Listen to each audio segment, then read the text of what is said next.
Good afternoon. Welcome to the Marion City Council work session, Tuesday, October 3rd. First up, we have a presentation regarding the 2017 Local Main Street Challenge Grant. Hello Welcome. again. Hi. I'm Brooke, with the director of the Uptown District. We're requesting support today for the challenge grant to be submitted to the Main Street Iowa program for the Park Place, which was formerly the Antique Mall. The renovations they'll be doing to this building, it was purchased by Kim Johnson a few months ago.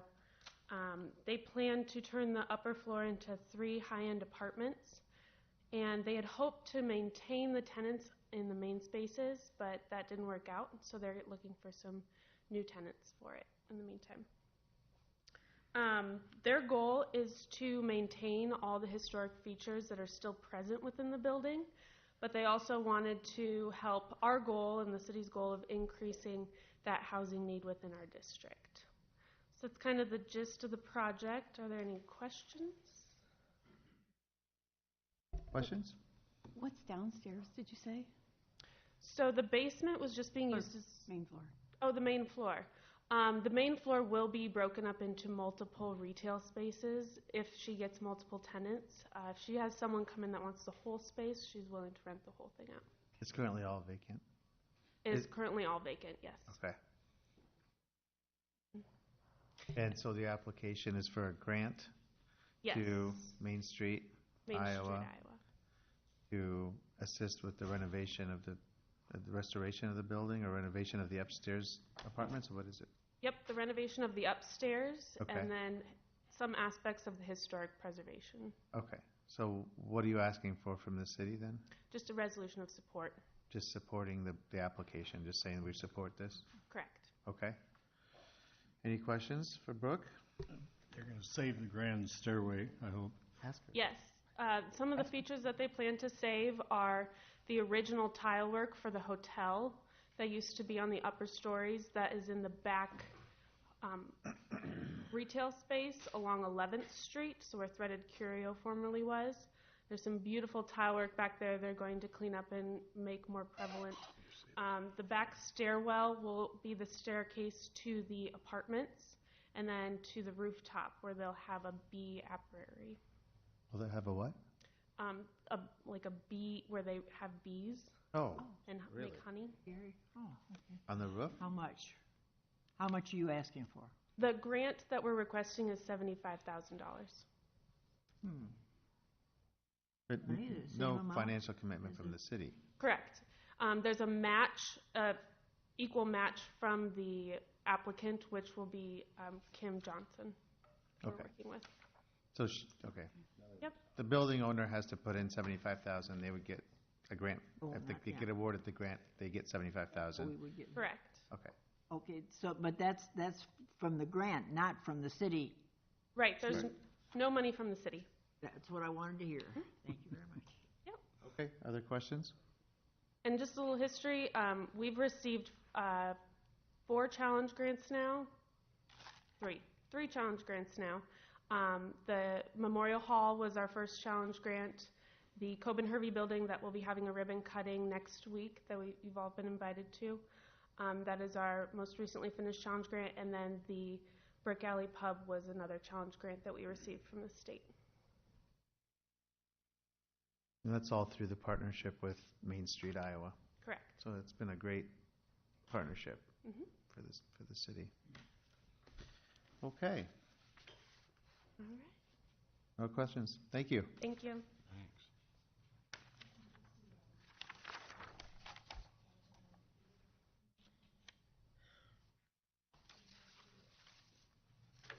Your Honor, I do have a question about finance.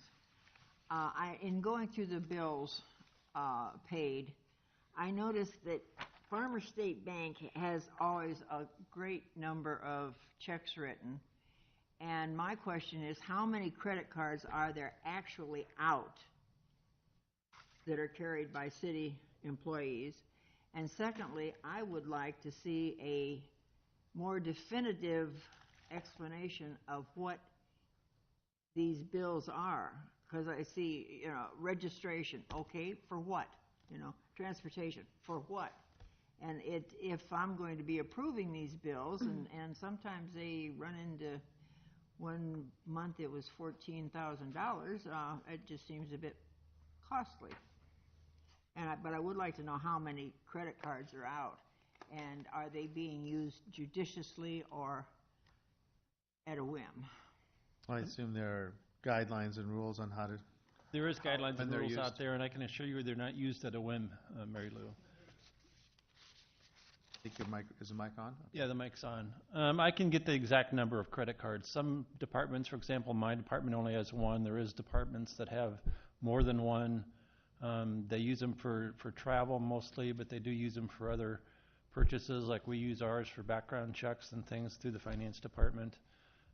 We are limited in the number of characters we can put in a description, so it is difficult to say so-and-so department head traveled to North Carolina for his national conference. I mean, you really have to skinny it up a little bit. But if there's any specific ones you'd like, I can always get those if you contact me in the finance department.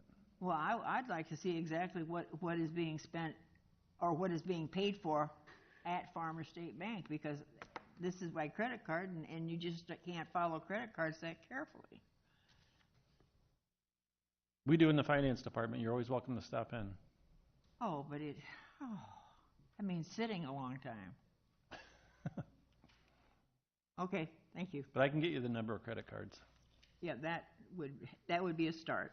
Thanks. Okay. Next is police. Thank you.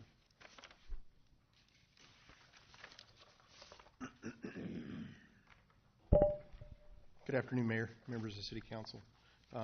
One action item is in regards to approval of the purchase of 18 mobile computers, 16 docking stations, and 14 wireless routers. We're looking for approval for an expenditure of $81,904. This recommendation comes from the City of Marion's IT staff in collaboration with the Police Department as a scheduled budget replacement of the laptop computers and the transmitting systems that are in your patrol vehicles. This is scheduled replacement, you said, so it's budgeted, it's Budgeted accounted is for right in at the- $135,000. The expenditure that we're parlaying today is $81,904.60. A good portion of the remainder amount will have to go toward networking and other functions to get those laptops up and running. So this is out of the equipment replacement budget? So I believe it's a capital outlay budgeted item. Yeah, it comes out of the Equipment Reserve Fund. Yep. Any questions for the chief on that? Nope. Are these like tough book type computers where they're ruggedized and all that? The vendor is CDW-G of Vernon Hills, and Terrell is in the audience if you want specifics on the actual make and model. So how are these used? Are these the ones used in the vehicles? Or Yeah, these are the primary computer for the officers in the car. It's how they get their calls for service. It's how they run their computer checks. It's how they document their activities on a daily basis. It's their command post in their car. Yeah. I mean, most time they use the Panasonic Tough books, but is this similar to that? It's similar to that, yeah. We looked at that model as well as some other models and compared not only the cost of them, but also we had a lot of difficulty with the Panasonic Tough books. There's a lot of complexities to it, the software that goes on there. We found this model worked better. Okay. So it's like water resistant and all that? Oh yeah, it's Tough Book is a branded name, so it's Right. But it's like that, yeah. It's ruggedized is the better term, waterproof and That's all the that. main thing. I was making sure Yep. you wouldn't get a plain. No. Okay. Thank you. Yep. Okay. Thank you, Chief. Any questions for either of them on this item? This mobile computers, about 30 years ago, I rode with the police in Las Vegas, and they let me play with their in-car computer. That's the first time I'd ever seen one.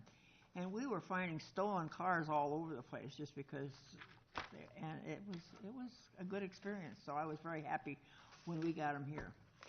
Wasn't that an abacus you were using? I'm sorry? What? What? I can't. I said, wasn't that an abacus you were using? Okay, if there's no further questions for the chief on this, or Okay, I then just we'll- want to take another few minutes. Yesterday was a tough day for the city of Marion, but I do want to commend the efforts of the police department over the last 36 hours. They performed, in my opinion, flawlessly in responding to a homicide that occurred in our community. They simultaneously processed 3 crime scenes, took a suspect into custody. Thank you to Public Works for your assistance out at one of the scenes. We greatly appreciate it. I want to take a moment to recognize the Lynn County Sheriff's Office. Without their help, the suspect might not be in custody today. I also want to thank the Iowa Division of Criminal Enforcement, whose expertise and investigative techniques helped us present a case to the Lynn County prosecutor today, charging Gregory Michael Davis, a white male, 12/18 of '89, with first-degree murder for the death of Carrie Renee Davis, white female, 9/16 of '88. Carrie was a transient from Columbus, Ohio, who had a casual relationship with Mr. Davis. Family has been notified back in Ohio. We continue to investigate this offense. But once again, a sad day, but proud of the troops, proud of the way they responded. Everybody had about an 18-hour day yesterday. And I'll answer any questions that you may have at this time. I forwarded you a copy of this press release about an hour ago. I will be addressing the media upon conclusion of my comments if there's any out there. Any questions on this? Any questions for the chief on that? No. It's unfortunate when those things happen, but thank you for everything that you've done, and you and the department and everyone else involved, and quickly working on this and making the arrest. Appreciate it.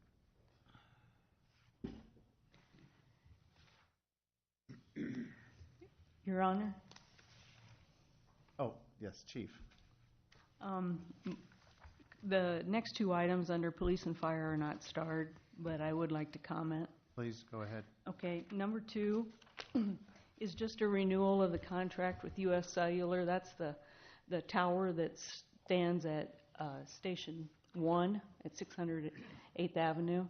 And they also have a little utility shed in our parking lot, and they pay us to have that there. They had signed a 20-year contract, and it's now year 17, I do believe, and they just wanted to renew that. They began paying us $1,000 per month to use that parking lot. In the renewal of the contract, they would like to extend it 20 more years. And at this time, starting in 2020, they'll be paying us $2,000 per year. So that's pretty much the gist of the contract. Legal found some wording that needed changed a little bit, and we met with U.S. Cellular, and they agreed to this. So we just need the council's agreement with that. That's what this is about. Okay. Sorry for the delay in getting you the copy of the contract. As for number 3, we are going to drop that. It will probably be on next council agenda. And that's with Verizon, which will be a first-time leaser In the same location? in the same location, yes. So they use the same tower or a separate Yes. tower? Same tower. And they're putting a small utility building also in the parking lot, but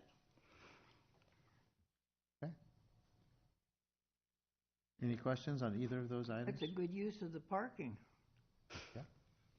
Do they have to dig a whole trench across for their cables and everything? yes, they do. Verizon will have to do that, but we're very happy about that because the asphalt has caved in, and so we'll be getting a new parking lot with that. So that's a good thing. Will they dig up the U.S. Cellular while they dig? No. Good job, chief. Thank you. Yep, thank you. No questions? All right.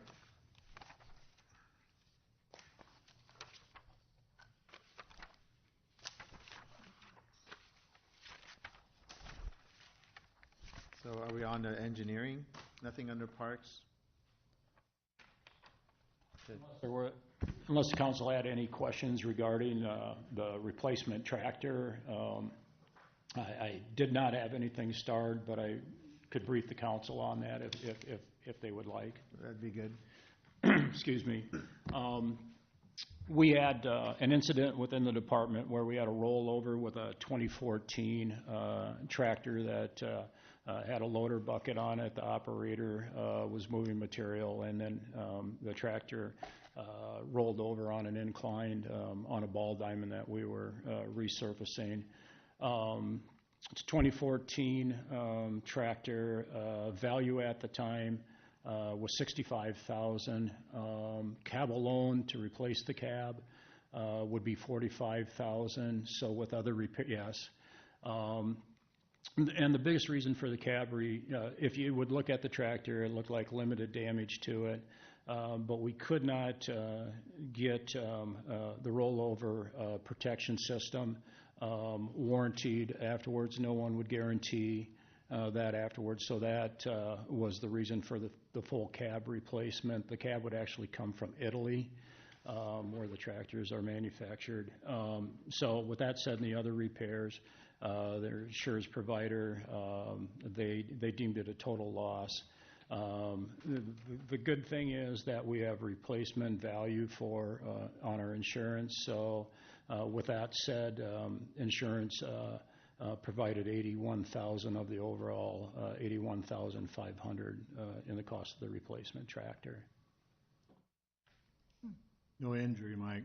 No injury to to the operator. The protection system did exactly what it was supposed to do.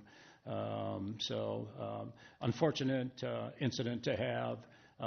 We always use those opportunities that are unfortunate, though, as training opportunities to go back, review with staff, which we have gone through that protocol. And hopefully we'll never see something. You never know, but you hope that we can prevent any of those in the future from happening. Yeah, well, thank goodness there were no injuries. So $81,000 of all but $500 of the purchase price is covered by the insurance. That is correct. Okay. Okay, questions for Mike on that? No.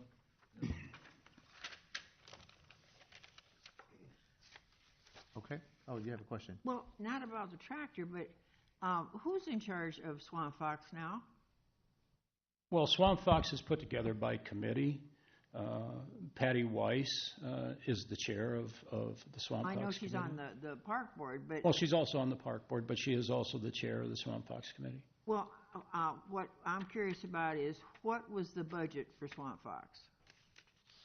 Off the top of my head, I don't have that number right in front of me. Most of the funding for Swamp Fox is through hotel motel tax dollars. What that allocation was, off the top of my head, I don't remember. We can look that up and get that to you. That would be great, because like I said, in going through bills, I keep finding this stuff, and it... You will see invoices for Swamp Fox that run through the Park and Rec department. There's that allocation, but all those are processed through our department. Well, I thought, I thought they got hotel motel for Swamp Fox. They are, but we do the processing of the invoices. Okay. They have that allocation of hotel motel, but we process all the invoices through the department. So it's money coming in, but also money going out. And the two hopefully are going to meet halfway. Money gets allocated, but it resides with the Parks Department, who processes the expenses and pays the bills. Okay. Is that what? That's correct. Does that sum it up? Okay. Okay, thank you. Yeah, I would like to know how much it did cost, because I came up with a horrific number that Swamp Fox never cost before. Balloons and face painting and the whole thing, Those are pretty standard that we've done year over year as part of the festival.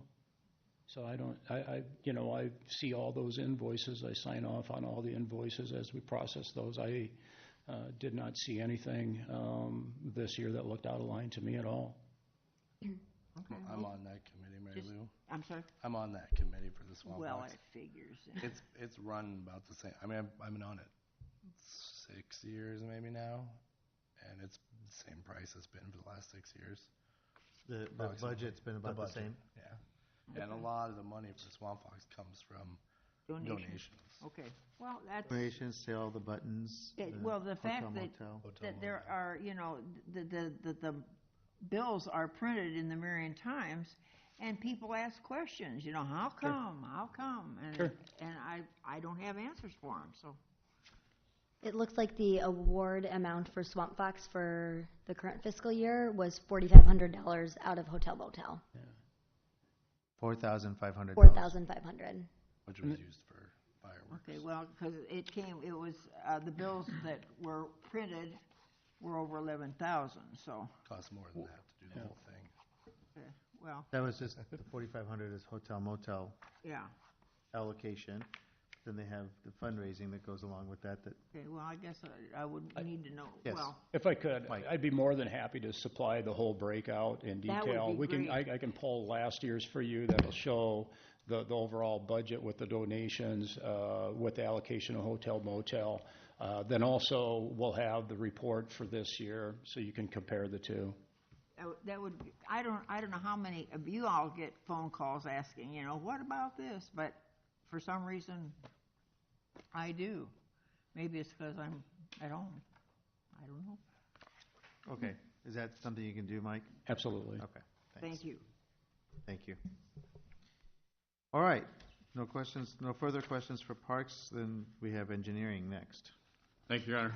Item number 9 under engineering is adopting the final assessment schedule for our annual sidewalk assessment project.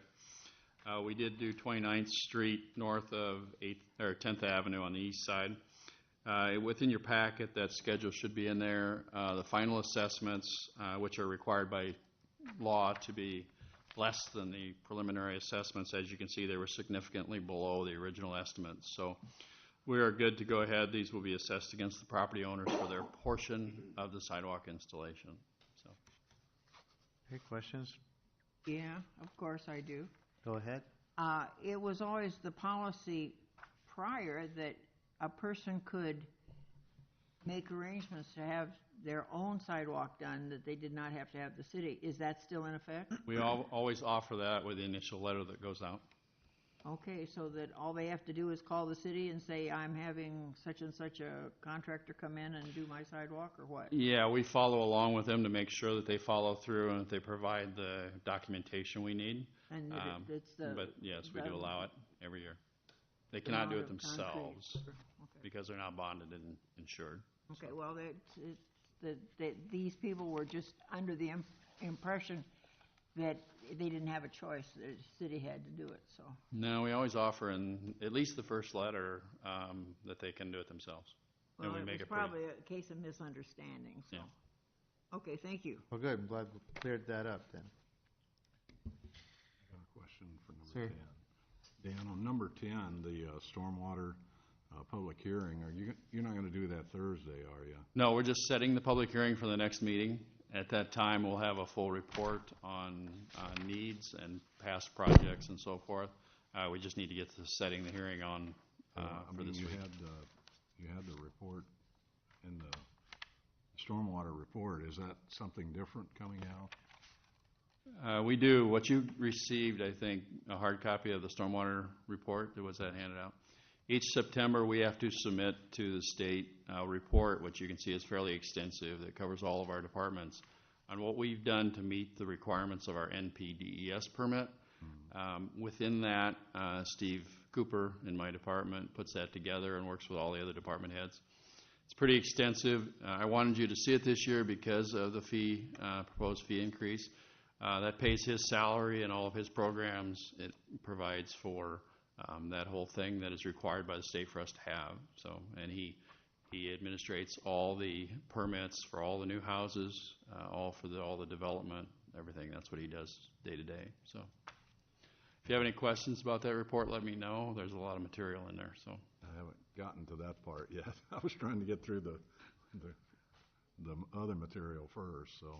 yeah, we're just setting the public hearing on Thursday. Okay, that's why I ask, is that, to get through that report, it's going to take more than Wednesday to. Yeah, and that's just a part of the whole thing. It's just, but we have gone back and met with the committees as requested by council and had some public input and so forth, and are back to where Steve presented last meeting, I think it was, with those proposed recommendations. So.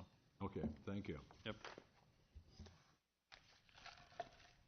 Other questions for Dan? Any other questions on other items under the engineering calendar?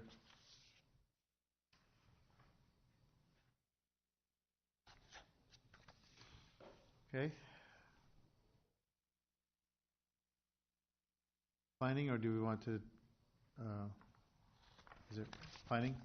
Okay, go ahead.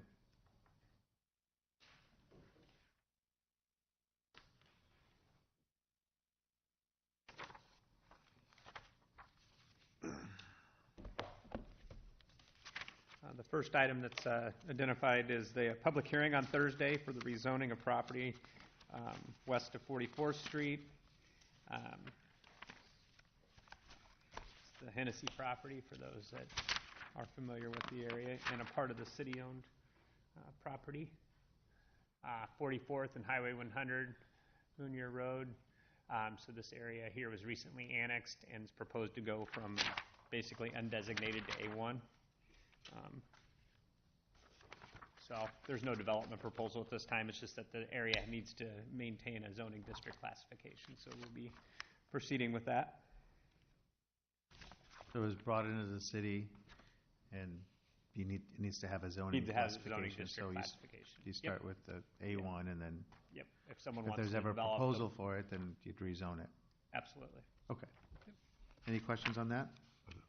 Are they asking for to come into the city? Is this It was recently annexed. it was, oh, okay. Yep. We had rezoned the property north, and we just did not get enough information from them to move it So it's forward. not an 80-20 type of thing? Or? Nope, no annexation. Yeah, Already in. okay. Okay, number 5. Number 5 is this has been discussed with council in the past. This is for the purchase of property associated with the Tower Terrace Road project, or actually the Tower Terrace Bridge project. I believe we talked about this probably about 3 months ago. It's the Armstrong property.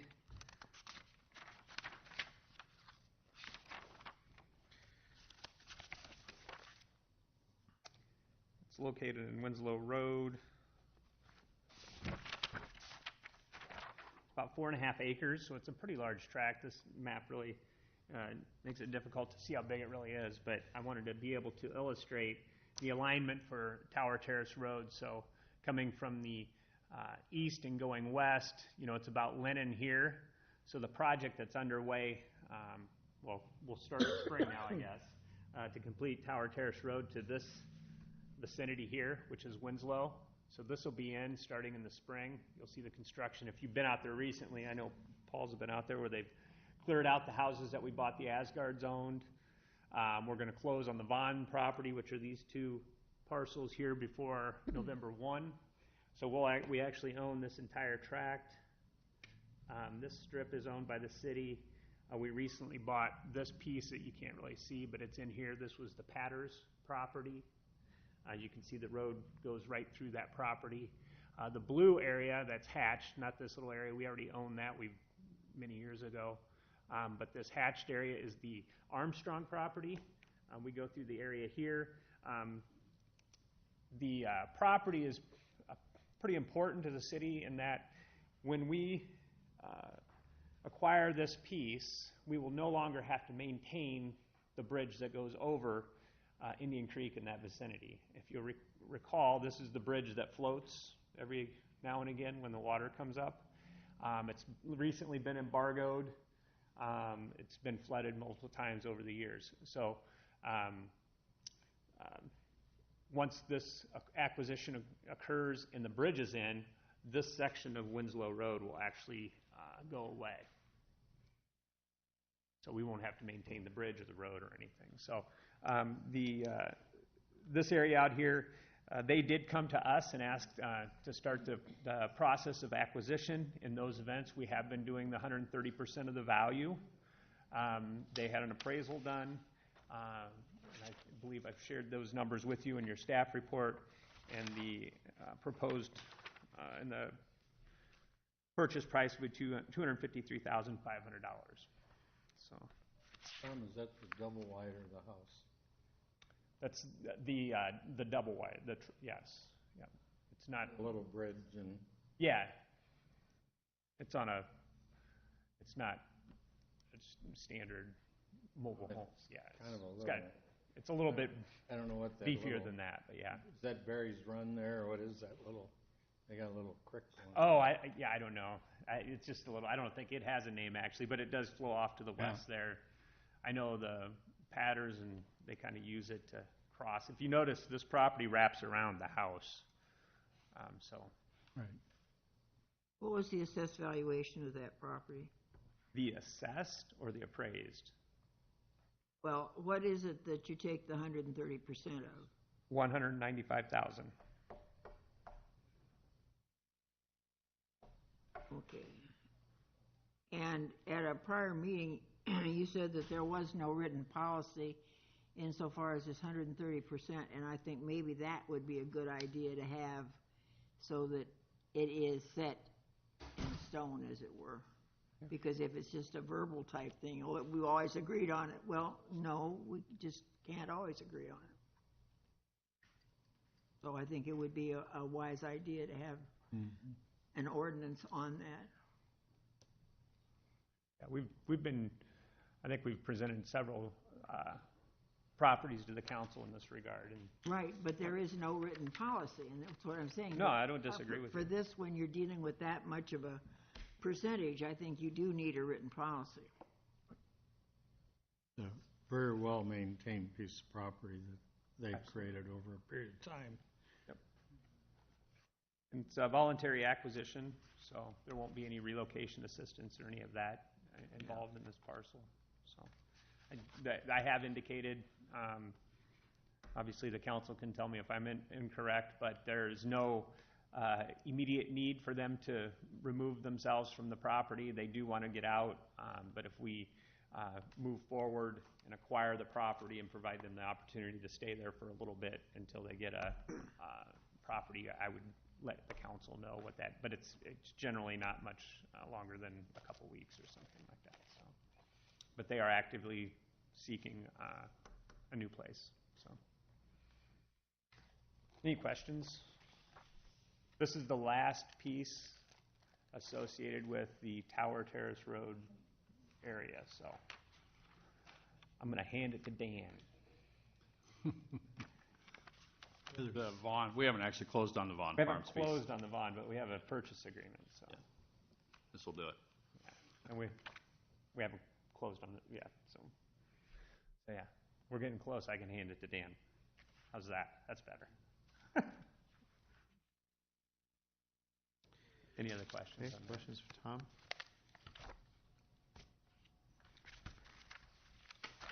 One item that So, Tom, so this money, does that come from a budgeted amount somewhere? the budgeted the Tower Terrace Road project. That's where those dollars come from.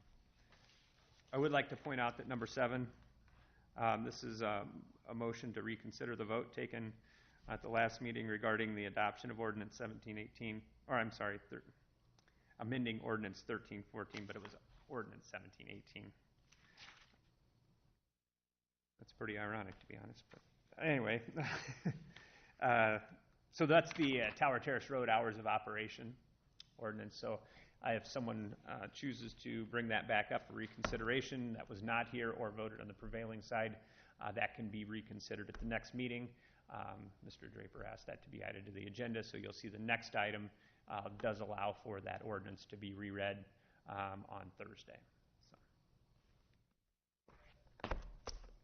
That's Okay. all I had, unless there's other questions. No, I don't have a question for you, Tom, but I do have a question. Had a little time, I was reading Robert's Rules of Order, which I don't know if we're under that or not, but there are a number of cities that if a council person is not there, it is a yes vote. And we sit here with a no vote.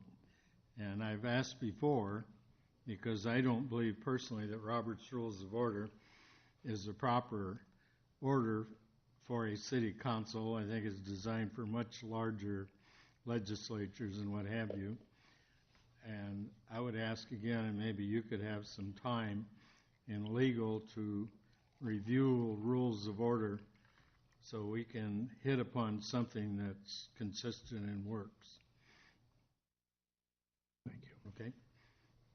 Just for clarification, Paul, are you looking specifically at the issue of absent council members, or a broader looking at Marion adopting our own manual for rules of procedure?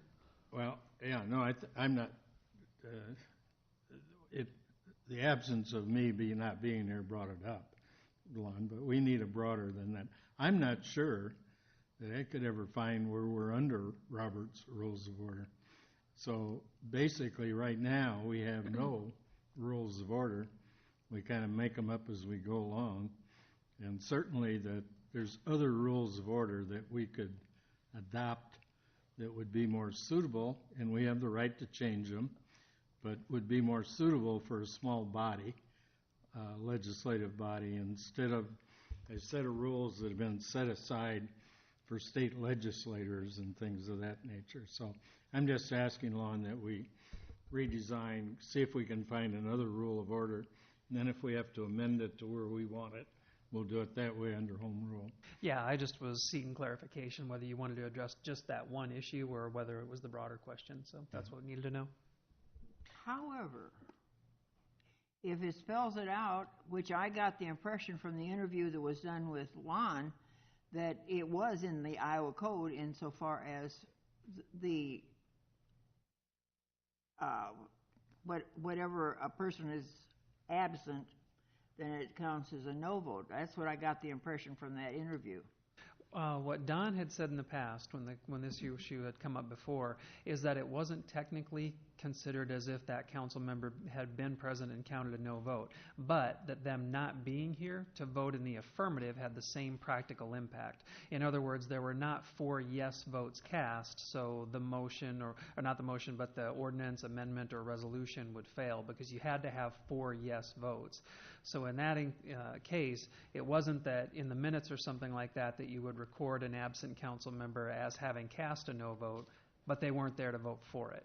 Okay, but and what Mr. Draper is suggesting is that some cities have adopted an internal policy or rule of procedure that says if you're absent, it's considered to be a yes vote. Well, that would be contrary to the whole thing. I mean, and basically, if you have to go by home rule, you couldn't do that because it does address it in the code. Well, I don't believe it's in the code. It addresses the requirement for how many votes you have to have to pass. Yeah. But the state code, when I read through it, only addresses that. It doesn't say that a council member has to be present in order to be, or address the issue of how you count an absent council member. It was so, but it wouldn't automatically be a yes vote either. Well, that's all I'm saying, and we need to decide that. You know, if I abstain from an item that I don't feel I can vote on, I'm not voting no, I'm not voting yes, I'm not voting at all. So do I vote present, which Beth hates, or do I abstain, or what do I do? Just absent yourself from the possibility of having a majority quorum. So we can do some research on it and see how other cities handle it. Yeah, we just need to, I feel, have a set of rules that we know what they are.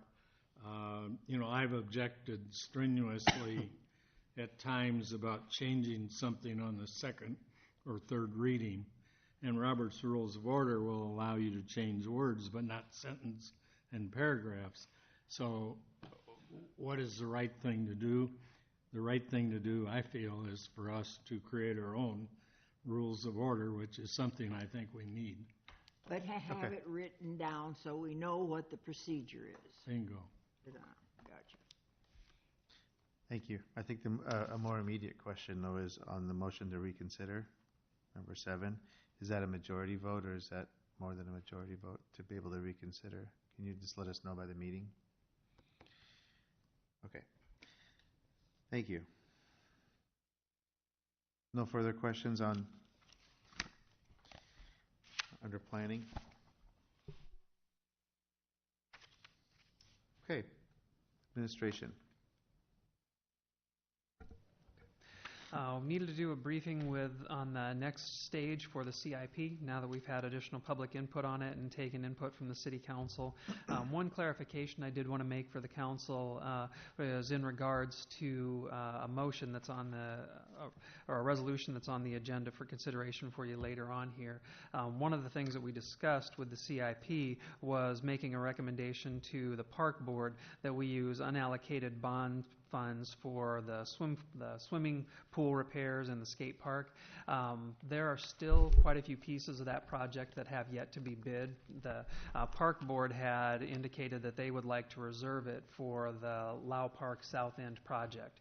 There are still quite a few pieces of that project that haven't been bid out yet, and so while we can tentatively do that and make that recommendation to the Park Board, I think from talking with Mike, he would prefer that they not take action on that yet until they know for sure what the costs are going to be for the remaining pieces of Lau.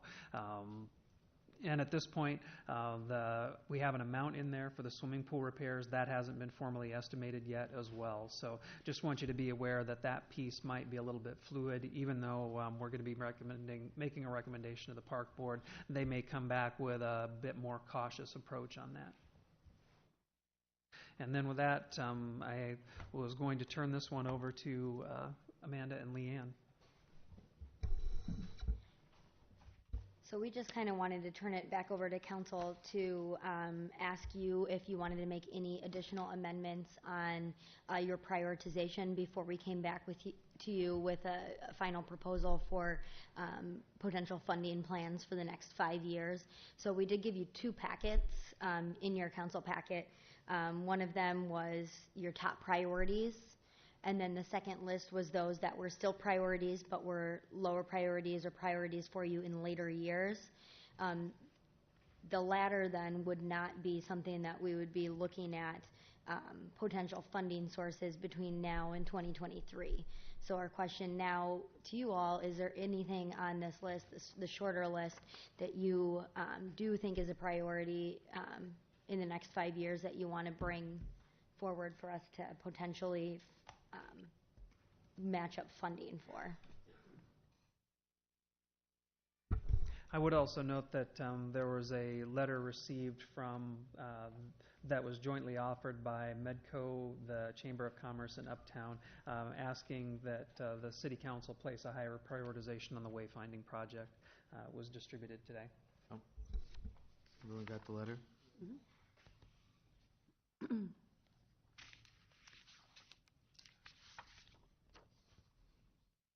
Any comments, or what do you want to guide us through a discussion, or what's the? Yeah, I mean, any discussion that you might have.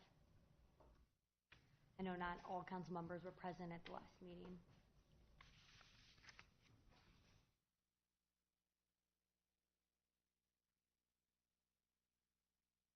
So your question is if there are any items that council would like to add to the higher priority list? Correct. We just want to make sure that we have the right list that we're coming back with for the final, or for that final first draft of the CIP. Well, I can't find my list I can't find the list that I had, but where does this statute of Francis Marion show up? It's currently not on your top priority list. I hope not, because in doing some research about this man, he not only was a slave owner, but he was one of the big leaders to kick the Cherokee Indians who owned land in Georgia where gold was found, and that resulted in the Trail of Tears. And I don't, Marion is named after him, but he didn't have anything to do with Marion, Iowa, so just my opinion. Hmm?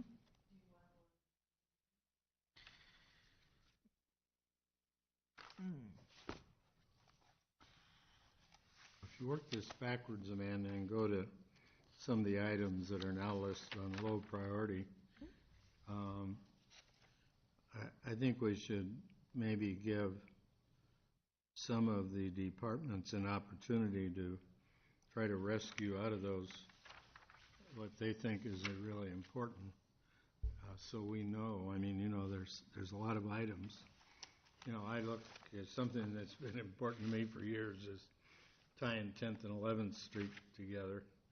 I see that it's still favorable, but the street work, there's a reason for some of these street improvements, and that is intersection of what's going to be important. There's some things involving the fire department training center, I believe, and some vehicles in there that I'd like to hear from staff why they think those should be moved forward. Well, if staff wants to respond, I think this would be the appropriate time. If there is anything, we did provide your staff's prioritization to council about a month ago. But if there is anything else that needs to be brought over, I mean, we can talk about that at this time.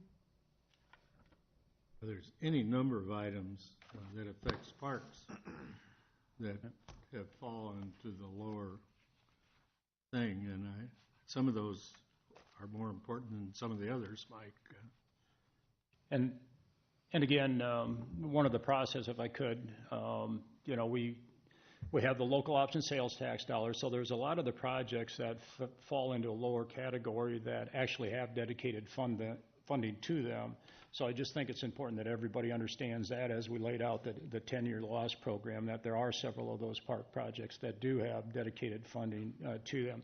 Out of all the projects and the rankings, the one that fell below that I do add that probably concerned me most was the addition to the Lau Park maintenance facility. I think it's important that the council understands that with our current facilities, the one at Thomas Park and the one at Lau, we are at capacity. With taking on urban forestry recently and starting to build that division out and starting to purchase equipment to support that division, we have no room in our facilities or our facilities with height requirements to get our new bucket truck through a door. So basically, that investment in equipment will need to sit outside until at such time that we have funding available to extend and do an addition to the facility out at Lau. We cannot expand the facility in Thomas Park. We are as far as we can go with that, nor would we want to. But we do have the ability to expand the facility at Lau. So that is that would be one project that I am concerned that we push that back, that we do not have room or storage space for those pieces of equipment or that division that we've taken on. And nowhere else in any other city facility that they can be stored? We reached out to the water department. Their door height restrictions are the same as ours. I did have a conversation with Ryan, and I don't want to speak for Ryan. I don't remember I know that Ryan was going to take a look and see if there might be a spot there we could store it in the short term, but we still need to look at long term what we do. Yeah, we're in the same capacity. We're too, you know, we have very little parking right now. So until we have a new facility, it's going to be tough to bring in additional equipment. So we might try something this winter, but we're just like parks, we're at capacity. And just for clarification, that facility was on the council's high priority list. So it might not have been at the very top, but it was on your high priority list. So it is, Correct. It is on your high priority list. But I just want to make sure it was a project that we had not discussed before, that when we do start looking at the allocation of funding, that you understand that where we're at with our facilities and the restrictions that we have in place right now for equipment storage. I think it's important that you hear that from me. Okay. Have we moved anything else to the lower priorities that have funding coming from any source? I mean, it'd be a shame to lose a project that had funding available. Yep, there were three streets projects under general transportation. The First Avenue reconstruction, 35th and Muner, and 44th Highway 100. Those are still priorities, but just later priorities. And so the conversation at the work session anyway was potentially defunding those currently in lost and reallocating those dollars to a current infrastructure priority, and then just funding those later down the road. So those would be the three that are low priorities that are currently funded. The wayfinding, is that a lost funding project? It's complete, yeah, it's funded at about 570,000 currently. It's funded? Current, yeah, through the 2009 local option sales tax. The wayfinding? Yes. So why wouldn't we make that a priority if it's funded and it's? It is on your priority list. Lon Then was just what's the sharing that letter we say? received the letter from, Pardon? Lon was just sharing that we received a letter from the Chamber and Medco because we do currently have it listed on an out year, and their recommendation is that we move it forward as an earlier project. And I see so what year do we have it? 2020. 2020. Oh, I thought it was 18. Community-wide wayfindings on the 18. It was moved back, but we can move it forward again. Is there any issue with moving it forward because when it's funded? Now, there have been a couple of reasons why that project has moved around a little bit. One is that we wanted to get to the point where the completion of the Central Corridor project was actually on the time horizon before we did it, because when you do the wayfinding program, you need to know what your transportation network is going to look like, and then have an idea where some of your more general attractions are going to be as you build that out. The biggest issue, frankly, with it is simply commitment of staff time, because it's a project that generally is going to ride resident either in the planning department or the administrative department, and with the other activities that we have on there, we had looked at it as something that could potentially be brought forward after we get the Central Corridor Plan update done. That just necessitated moving it back a little bit. It's a project that probably is going to take a lot of time, a lot of public outreach, involvement of other organizations to do it and do it right. Why is that? One of the things I think the City Council will probably expect is that when you start talking about wayfinding, everyone's going to want to be on the sign. And on the sign? They'll want to be on the sign. They'll approach council members about wanting to be on there. There's going to be some tough decisions that you're going to have to make to be able to say, no, this can only hold 9 locations. We have to make decisions about where they go. You actually end up, to do it correctly, we might end up actually defining some of the neighborhoods in Marion a little bit better than they are right now. There's some obvious choices. I'll bring up Pucker Street as an example that you'd want to have on wayfinding. Lau Park you'd want to have on wayfinding.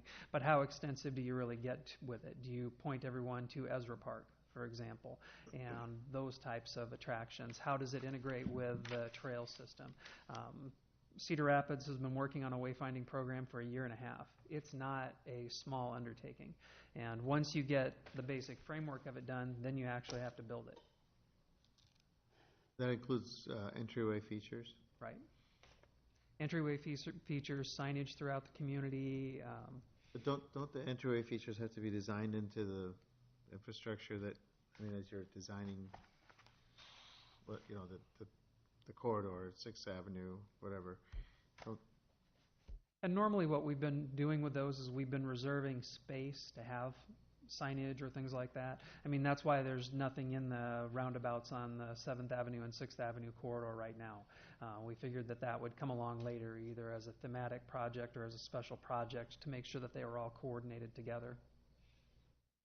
So we make allowances for it. Okay, so right now, that's in the program for 2020? Or is that what it shows? Which 2020? Currently, yes. Yeah. There are, as Lon had said, there are 2 parts to it where we could do the study with the consultant first, followed by the actual, design and build out of it. And so it is something that could potentially be moved up if you wanted to. Well, I guess break it into that's phases. kind of what I'm thinking. Is if it is so time consuming, can't you take parts of it and start it now so it's not all overly time-consuming all at once in 2020 or whenever you have it scheduled? Can't we at least get some of it done now Could probably start with the plan. with the planning? Yep, and the brand leadership team has indicated it through the letter of keen interest in wanting to get this one moving, so I think they'll be ready and willing to help with it, which could, I think, help with the staff time commitment. Well, they have indicated that they're ready to help and willing to help. So I think, Yep. it might make sense to take advantage of that, and also to, like I said, take it in pieces so that it's not overwhelming when you do it all at once in terms of time. I think it's very important, though. I mean, even you look at the little bit they've done in Cedar Rapids, and it makes a big difference to have the wayfinding. It just presents a nice image, and plus they're useful, and they're, it's just very helpful. I think we often do get comments, and in fact, the visitors from Boone who came and rated our community, that was one of the negatives. They were very positive about everything, as Brooke reported, but that was one of the things that they pointed out was that it was, hard. They didn't know where they were until they got to downtown, and they didn't know how to get anywhere from downtown. And we don't have those kinds of signs, and so I think it's a worthwhile project. And if the funding's already been allocated.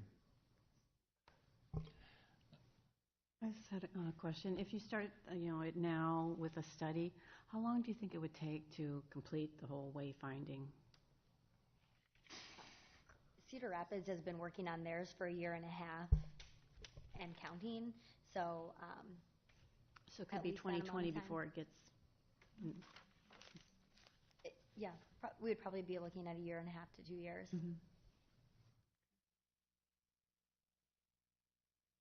So if we waited till 2020, then it's going to be,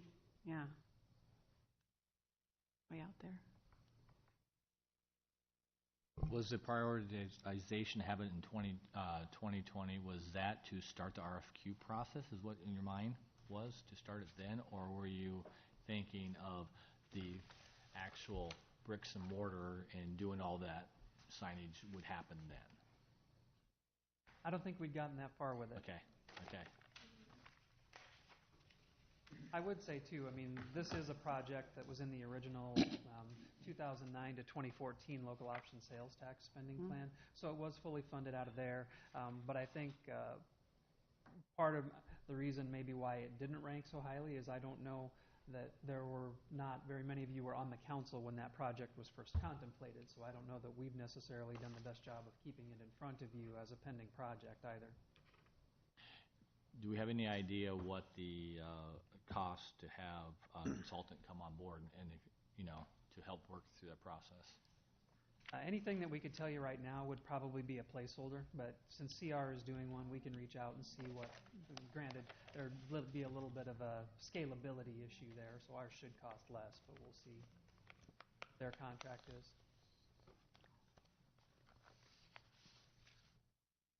Does the traffic detections that are listed on here, is that some of the ones that you talked about failing, Ryan? Some are. Basically, the idea behind that is to create a new program. A lot of our signalized infrastructure is starting to age, and so we want to get the replacements of the intersection equipment programmed. As right now, we do have some funds and capital improvements for maintaining those intersections, but this is to look farther out to get more of a robust program in there. This would be to actually replace equipment and... Yeah, typically on most intersections, equipment's replaced every 10 to 15 years. We have a lot of newer intersections, I shouldn't say newer, a lot of intersections that have some of the video detection, things like that, preempt for the fire and police department. We need to start thinking about getting those replaced here in the next 5 years or so. I guess in my mind, for traffic safety, and it's okay if you can find something, but if you can't get to it because of the traffic lights, I think that's one that ought to be pulled up.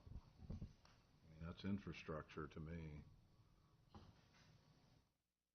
A lot of those, excuse me, a lot of those intersections that need to be upgraded, it's not just a matter of replacing the hardware. I mean, we're a growing community, and the warrants and the traffic volumes are changing at each of those intersections. So they really need to be reevaluated prior to hardware change out, unless it's something simple. So, and there's a lot of new technology out there as far as smarter intersections, smarter software, and smarter equipment. So we need to make sure that we address that as we move forward with those. So, but these budget items aren't for doing that. That's just. This is just for equipment, and these are for existing intersections right now. And so usually we program about 10 to 12 years on the life of that equipment. A lot of that's starting to see its lifespan. The intent, Joe, I guess, of the program was we had decided, I think through the conversation, was that a lot of those bigger projects we would bring through as a project. Yeah. So the maintenance that Ryan's talking about would be that project, and then it'd be the same thing for reconstruction and things like that. We have programs that allow us to do maintenance, and then there will be projects submitted that will be major projects that will be separately funded and committed directly to that project. And I think when you look on there, there's both. Yes. We have maintenance funding, then we have project funding for each intersection. And so there's maintenance funding broken out, let's say like the pole replacements. Typically that's maintenance funding. Then you'll see video detection replacements, that'll be maintenance funding. And then I think preemptions in there either for police and fire. Yeah, so that's a maintenance project. I was looking at the detection system that was specific. Then that would be a maintenance project. That's simply just changing out the equipment. Yep. So you really need to come up with an overall plan for the whole city then, as for these older intersections. Yeah, and we're working on that. You are working on that? Yeah, you'll see that as in future CIPs. Right now we're addressing the Indian Creek and 29th intersection and the 35th Street and 10th Avenue intersection. We can only take on one or two a year, so it's... Right, I understand that. Yeah. So, but I didn't want something to, go awry because all these things are going to fail right in the middle of, and then we got to go, well, where do we get that money, Lon? Okay, thank you. Thanks for the explanation. Okay, back to the wayfinding. I think as we're doing these projects, like as the letter says, it may make sense to have the plan in place so that you can take that into consideration as you're planning the infrastructure project. So, I don't know, does it make sense to work on the plan? And have the plan in place and then implement as the time is right then after that, but having the plan seems to make sense. We'll move it up and split it into phases, so Yeah. the next time you see it, it'll be adjusted. Is that okay with everybody? Mm-hmm. I think this is just a good reminder. I think, very often we all say, I want this and I want that, but I think direction to the staff has to come from the council. You can't just be responding to what one person wants, or what we have to all kind of give them the direction to spend time on something or to do something when it's not a vote, Would it be helpful if we had a starred items that funding is coming from hotel, motel, or the sales tax, which is going to grow now, and there'll be a little more money available there. I mean, that way when we looked at this, we would know that there's funding available, like for the trails. Mike's Wallows Rock Park's a good example. We got a REAP grant on that, and if we had these items set aside so we know when we look at them that there's a source of money somewhere other than the general budget. And to that, I did have a follow-up question for the council. When I look at those lower priority projects as they're ranked under culture and recreation, I look at several of these that, as I had stated, there is dedicated local option sales tax funding already allocated for those. I was wondering if that would change that ranking if the council was aware that those already had that allocation towards those projects. That was a question I had when I look at those. If I go down through the list, Hannah Park, basketball court. That had dedicated funding. The World Park Pavilion dedicated funding through local option sales tax. The quick here, depot improvements, that was partially funded, I believe, to the tune of $100,000. But looking at what needs to be done there, I had asked for another $100,000 for that, but is partially funded through local option sales tax dollars today. There's an allocation for that. The Hannah Park restroom and pavilion at $200,000. Again, that was a local option sales tax project that we had called out. Now, next week, we're meeting with the park board to go a little farther with that and just look through these projects again to make sure that they still are priority projects for the park board. But my question is, would they, because we'll review the rankings of the council with them also, so I just want to make sure I articulate to them correctly that if the dedicated funding was there, if they would have scored higher by the council in the priority rankings. And if the council remembers, I mean, the original big sheets that were about this wide had all the columns on them that showed whether projects were funded or not, and they would show you on the side over there if there was a funding gap. We did call out several projects that were funded specifically with local option sales tax, with the recommendation that those go back to the park board for further consideration, just to make sure that everything lines up between the two groups. We didn't take it from the staff side that it meant that they were projects that the council wasn't interested in, but they were ones that if brought to the council on a vote the day that everybody had been doing their rankings didn't have the votes to pass. So when the council goes through an exercise like that, we look at these listings and you're telling us of the projects that the park department can work on right now, knowing that you've got a finite number of projects that you can work on in one given year, these are the ones that the city council wants you to work on.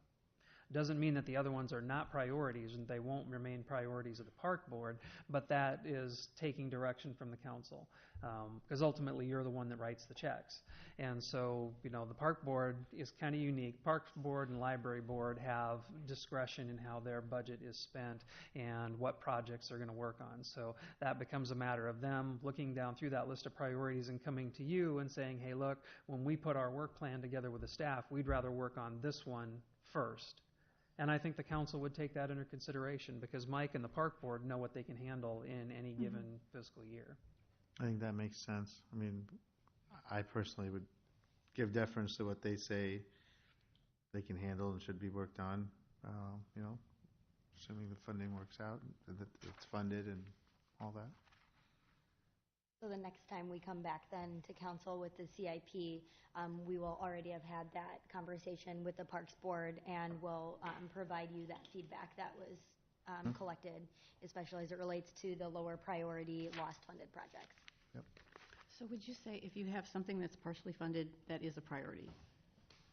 I think that when you look at that list on the low priority side, that, you know, you look at the depot restroom project. To me, if you look at the restrooms that are there currently, they're inadequate. They do not meet ADA requirements. Something at some point needs to be done. Whether, and don't want to get too far down the road with the library project, but we've had some discussions of whether we can provide public restrooms as part of that project to offset some of the things we're doing in City Square. But again, when we're looking at, you know, and the question was asked of staff, are some of these, would you consider some of these priorities? And that would be one that I would consider a priority just based on the needs that are there and the activities in that park. However, we achieve that, whether it would be through, you know, restrooms at the library, but something needs to be done. When I was prioritizing things, though, if they were fully funded, I was not putting them in the list that I was doing because they're already funded. And also, looking at the low priority, I think the fire storage facility and the aquatic center feasibility study should probably be bumped up in my mind. Fire storage for sure, and then the feasibility study. I know that needs to be done. The new aquatic center in the near future. We'll get the study done within the next 5 years at least, in my mind. Else? Sorry, I don't have much of a voice. Would the others agree with that? Would you like that to be moved? Would you like those projects to be moved? Just like Mike was saying about the parks facility for storage, the fire department's the same way. They've got expensive equipment that needs to be inside and not sitting outside in the elements. When I was doing priorities, I was looking at projects we have started. It's like, okay, we need to get those things finished before we start tackling new projects. And I wasn't really getting a lot of consideration on whether there was a lot of funding already there. I'm like going, let's finish these up. And those were like ones, let's get those done before we start tackling other ones. Because I think, Lon, you made a point that even though the funding is, we probably couldn't do all of those projects in a year. Even if we wanted to, even if we had the funding for it, we just don't have the time and our staff to be able to accomplish that. I think that's something that we also need to know as well is, how much can we do? How many can we do versus, because I would say, if the funding's there, absolutely, let's tackle those. If we already have the funding, let's tackle them. But is it can we actually get it done? In that time. Yeah, and now with the CIP, once the council adopts the CIP, the next step for that is when departments are putting their work plans together is to take that direction and look at their capacity and make sure that we've got the ability to do all those projects. But I can assure you that if they don't have the capacity to feel like they can be responsive to what's in the CIP right now, they'd be telling you. When you look at, for example, some of the major projects like the Central Corridor projects and Tower Terrace Road, those two projects alone require a tremendous commitment of personnel hours from engineering, planning, public service, parks, fire. So the more of those big ones that you front load, the less capacity we're going to have to do some of the smaller ones. But that just becomes incumbent upon us then to come back to you and say, okay, this is the work schedule for when we're going to start it. From now until starting in March, we're going to start design on this project. Here's the calendar for the next phase of Tower Terrace Road. This is when we would anticipate going out for design for the Hannah Park basketball courts and let you know kind of the mechanics of when that would actually happen. This is the general guidance from the council, but we still have to take it to the staff side and fit it into what we actually have the human capacity to do. So you determine your work plans. Departments determine their work plans, especially based ones on that what have you can their own handle, boards. what you expect to be able to do in a year, all that. So why wouldn't something that already has funding earmarked for it, why wouldn't it automatically be in the priority list? It would depend. If you're picking and choosing what you can do anyway and creating a work plan, why wouldn't you have the full pool of projects that could happen, which would to me would be not only the ones that you determine are priority for funding within the next year, but projects that already have funding for them. Why wouldn't that be included in the full pool of options, and then you put together your work plan from it? I'll ask Leanne to address it in general. I think some of the good examples are the low priority intersections that staff recommended be moved back, like 35th and Munier. Those are funded projects within the LOST program. But we don't feel like we're ready to do those yet because there are probably other priorities, or with 62nd and Highway 100, that development hasn't really occurred out there that we thought might. So that project really wouldn't meet the warrants at this time. So for us as staff for those projects, we would probably come back, or we would like to come back and either ask for reallocation of those dollars to other projects that we feel are more priority at this time. Even those projects may have to be done 4 or 5 years from now. We would like to see that reallocation and to finish out funding on a priority project, or even submittal of another project that's come up that all of a sudden is a priority. So there's different reasons for that, and it might be different for the other departments, but we look at it as we're not going to build something until the need is there. So a lot of them that we thought maybe 2 or 3 years ago were going to be a priority in 19 just didn't come to that.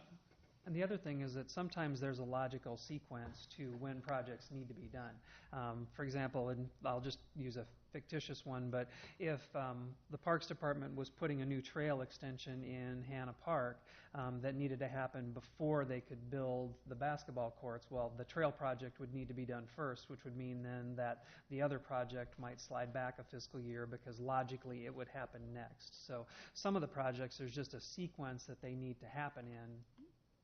And depending on when we're working on these big projects with Central Corridor and Tower Terrace Road, where a lot of it is contingent on property acquisition, sometimes that just drives when the physical part of the improvements can happen.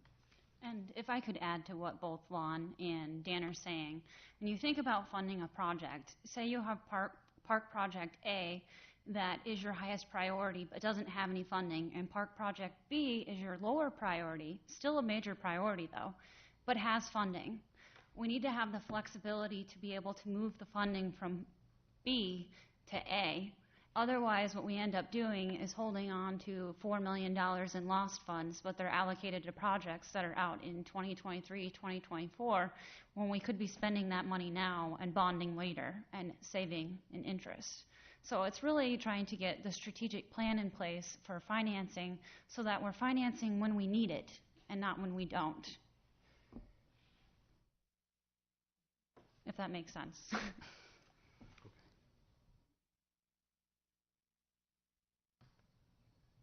Questions?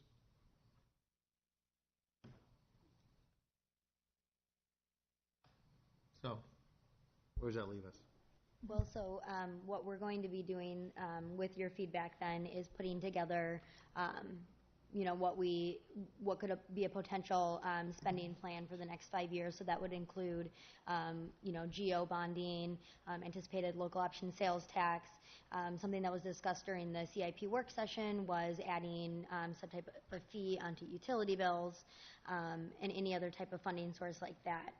Another area that we haven't really talked about before is potential CIP levy, something that the state allows us to levy at 0.675.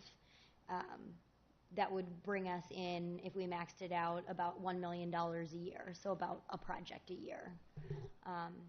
So just wanted to kind of broach that topic with you, if there's any interest in potentially pursuing that.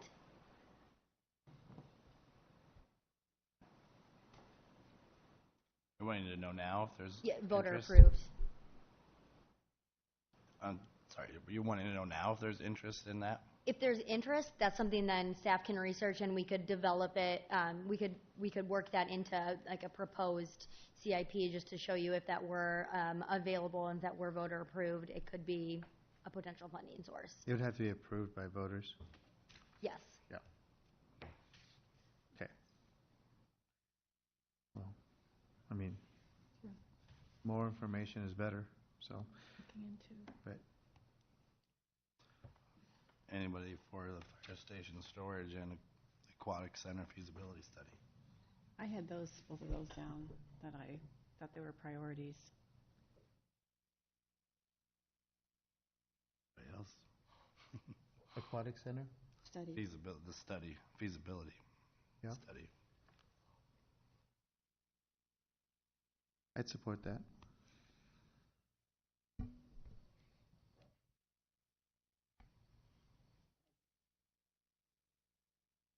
To get them off the low priority.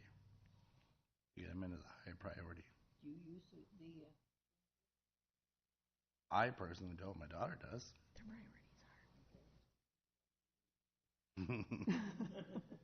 Well, we're making decisions here for the entire community, not for us individually. We're thinking of the greater good of the community. Some of us are thinking that way. So I guess with this feedback, what we're looking from you right now is just a motion to direct us to develop that first draft of the CIP, and we'll discuss it further at the next meeting, and then the meeting after that if need be.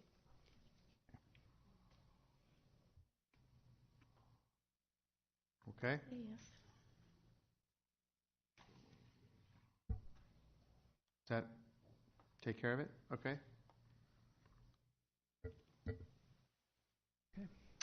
The second item that's starred under administration is a request for urban revitalization incentives for Sunny Ridge Phase 2. The Sunny Ridge apartments are a market rate apartment project that's going on the east side of Marion. They have received a tax credit from the state for workforce housing that requires local match.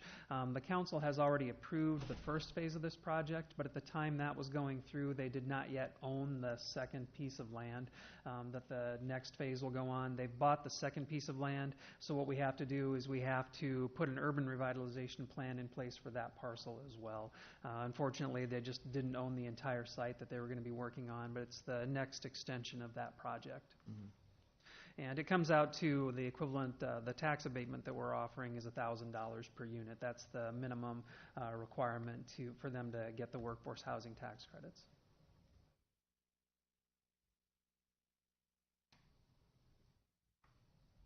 Okay, questions on that?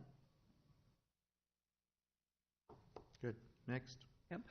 Number 4 is a memorandum of understanding for tax increment financing for KTRO. This is a project out off of 3rd Avenue, and this is one that I've used as an example for the council before of looking at providing an incentive to have someone build a building that's going to create more taxable value permanently than otherwise would be there. The original plan for this area called for the construction of more mini storage units, and what he wants to do is to build more of a contractor conto type of business over there, that scale of building. We're looking at providing a 1-year 50% rebate, and for that incentive they'll build the higher valuation building and we'll get that permanent bump to the property tax base. So it's just a 1 year. 1 year 50%. Questions, comments? Okay. Number 5 is an amendment to the development agreement with the Whitsitt Group. This started out as Landover Corporation and has gone through 3 or 4 different corporate names, but it's the senior housing complex behind the Casey's down off of Blair's Ferry. We're not increasing the amount that they're eligible for, but this type of a senior housing complex has pretty strict rules on how they're valued for tax purposes. Basically, even though it's constructed and the market value of it might be X, for low-income senior housing projects, Lynn County can only value it as a function of cash flow. And since it's a low-income housing project, there isn't a huge amount of cash flow there. So what we're doing is we're not increasing the maximum of the rebate that we're getting, but we're adding years because the property taxes that they're going to pay aren't high enough on an annual basis to get them there in the number of years in the original agreement.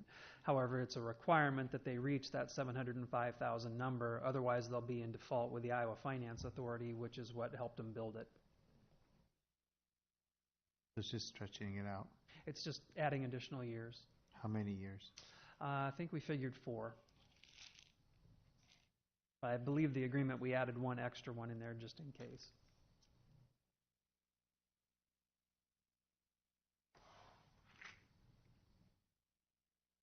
And then number 6 and number 7 are both hearings for urban renewal area amendments. With the way that we've been doing our projects now and using the memorandums of agreement rather than doing individual public hearings on everything, these both will contain multiple projects. The Urban Renewal Plan Amendment gives the city the legal authority to provide the incentives that are in the MOUs. Then the next stage after those would be to approve the development agreements themselves. So those will be coming forward. One of the changes that we've made is that we're going to just a regular schedule of doing these because we felt like from the staff side that for a while there, a TIF project was coming to the city council. Literally, it felt like at every city council meeting, and we were having public hearings and doing all this stuff. And rather than keep doing that and really kind of layer legal fees and consulting fees together, we just consolidated them down into one action. And then number 8 is a public hearing for several different urban renewal plans. One of the initiatives that was set for the budget this year was to allow the city to start recovering some of our economic development expenses from the urban renewal areas themselves. The city invests a lot in economic development, between legal fees to Dorsey and Whitney, to staff time, to commitments that we have to our economic development partners, and we have the ability to be able to recoup some of those expenses from those tax increment financing districts, but we have to give ourselves the statutory authority to do so. So what we're doing here is we're putting amendments in place that will, for the next 4 fiscal years, give us the ability to certify a debt to those districts and recover those expenses. But rather than do individual plan amendments for all of those individual districts, our attorneys just recommended setting the date and doing a consolidated amendment. You say certified, that you're saying that, treat it like the city's loaned the money to the districts Mhm. and get it paid back? Yep. We've been, in some cases, with our more recent development agreements, if you read through them, we have the ability to recover, for example, legal fees under the terms of the development agreement. This lets us just do it from the district rather than having to recover it project by project by project by project and account for all that individually, as an example. Any estimate on the dollar value or size of that? Hang on. Recoupment? Roughly? I calculated it, hang on. Yeah, we'll just give you the total.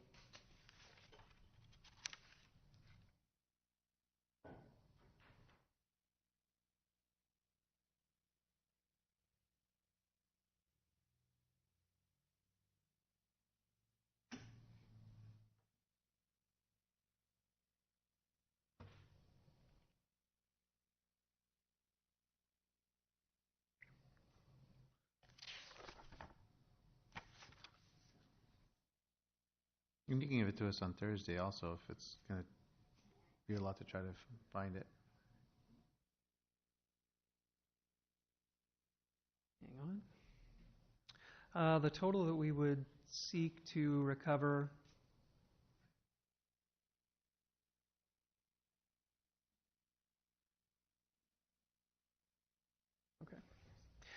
the total that we're giving ourselves statutory authorization for is just a hair under $850,000 amongst all districts, covering 4 years. Okay.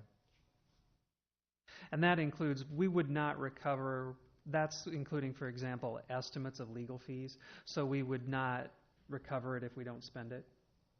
A lot of those would end up being adjusted down for what our actuals are, but we wanted to make sure that over that 4-year period, we're just giving ourselves the authority to do so. But you actually have to come back to the council with an internal loan agreement that we can certify a debt against, so there's still additional steps with that. All right, everyone got that? It is something new, so I wanted to spend a little more time on it. Yeah. Okay. There's no questions.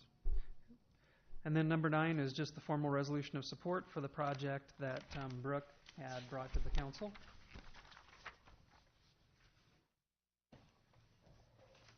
And number 12 is a motion directing staff to solicit an RFQ for Office 365 migration and consulting. I know enough about this one to be dangerous, so if you have any questions, I'm going to defer that to others to answer. Who are those others? Amanda or Terrell would be much more knowledgeable about it than I am. So we're migrating from server to the cloud. So we're moving over to Microsoft 365, Office 365. And in order to do that, we have budgeted to use a consultant. So we've kind of got 3 different organizations, really. So the city, the library, and then the police department that we need to move over. And kind of the best practice is to use a consultant to do that. It is budgeted for. And we'd like to use the RFQ process to select who we'd like to work with. The target for that transition would be before the end of 2017. So this is soliciting the RFQ queues, and then at some point you'd come back with a recommendation for a contract and all that. Yep, like the normal. contract would come back to council. Okay. Questions on that? Next. And then the last one under administration is just a resolution authorizing us to offer the ability for employees to purchase supplemental life insurance through our group plan. This would not be something that the city pays for. Any employee that would want to do that would be paying for those costs themselves. But when our HR department has talked with different employees about things that they would like to see or what they felt was missing in the city's benefit offering, this was one of the top things that they had indicated that they'd like to see, is just to have the ability to purchase additional life insurance at their expense. Does that include elected officials? That's an excellent question. I would really hope so. As an uninsured person, I could get it through a group.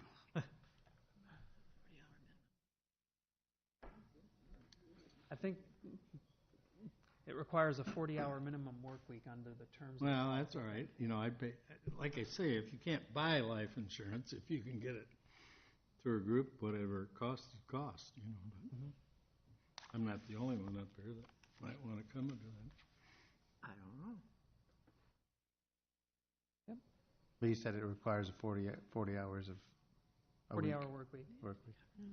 Well, Paul's here. They've got to be I can covered do under our 40 general hours a week. insurance I'm and- here 40 hours. Well, that would, I'd like to know, you know, anyway.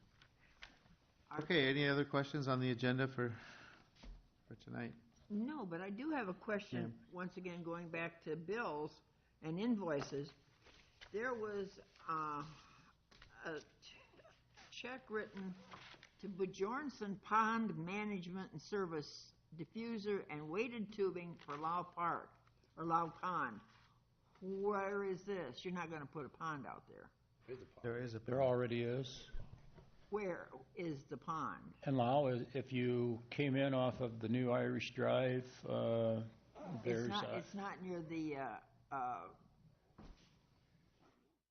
No. it's, okay, because I was thinking geese and mosquitoes.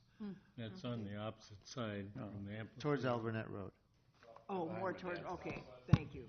yeah, south of the maintenance building in that area. It actually serves as a retention basin for the whole area. It was something that we worked out years ago with the developer in that area to put that in.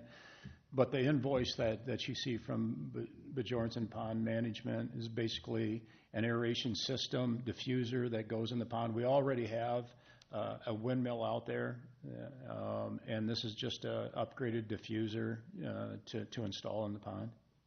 Okay. Well, when you do it that way, retention basin and pond, I don't put, in the same sentence. There's fish in it.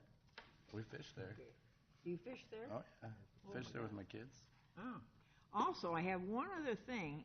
In the receive and file status from April 18th, 2013, municipal electric study, and study is under council consideration. I thought that was dead.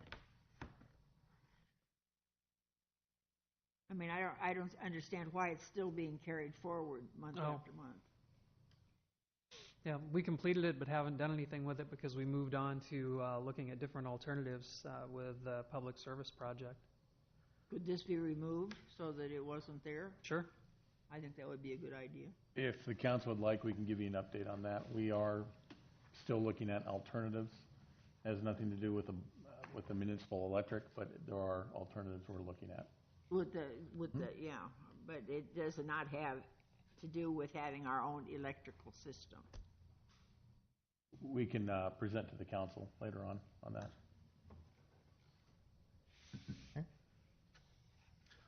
I think it was the last council meeting I asked about the work truck that's sitting on 8th Avenue and 11th. You said there was a hold harmless for it. Since then, I've had a business owner in there talk to me about how that's blocking people coming out of 11th. And so if you're coming out onto 8th Avenue, you can't see to the left the traffic that's coming.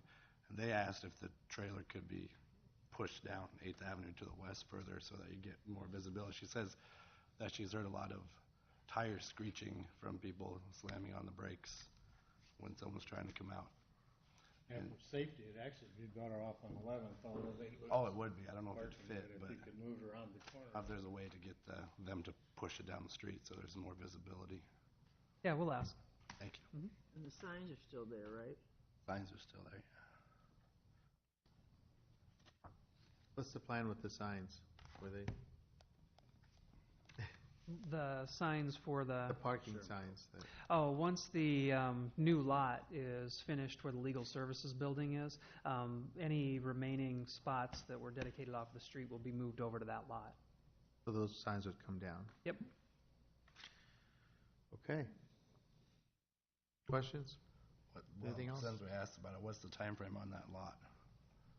The building there is supposed to be down by the end of October. As you've been by it, you've seen they've still got the tenting up because the wallboard turned out to have asbestos in it. So they've got to remove that, remediate that. Once that's finished, then their contractor will move in and tear it down. You have something? Yeah. Okay. I just wanted to thank all the departments that did the Swamp Fox last weekend. It was wonderful. That's probably one of the best ones I've seen come off, and you guys tell all your staff that they did a great job, and we really enjoyed it. And the fireworks, that was probably the best fireworks show I've ever seen. And unfortunately, we didn't have any corn fires after it either. But anyway, thank you all for doing that. It was a beautiful weekend. Yeah. Speaking of fireworks, Yes. I see the Quad Cities is limiting theirs to 3rd and 4th of July and 31st of December. And a couple people that I've talked to have said, wow, that really sounds good, so. Chief, did you have something to add to that? Yeah, I'll be presenting on that next council in 2 weeks. I'm sorry to step on you. Nope, that's fine. Timely. Okay, anything else? Thank you. Meeting is adjourned.